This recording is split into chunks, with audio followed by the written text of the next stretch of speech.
Một con thấy ư ra ai đừng ăn nuôi bé ai đừng nuôi mấy người mình chưa được chưa được rồi mình chưa được bây giờ sẽ không còn sẽ rồi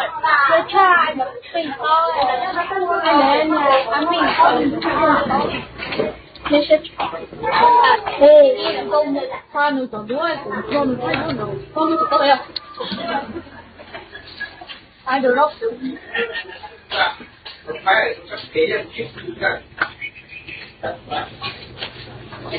lại cầm này thì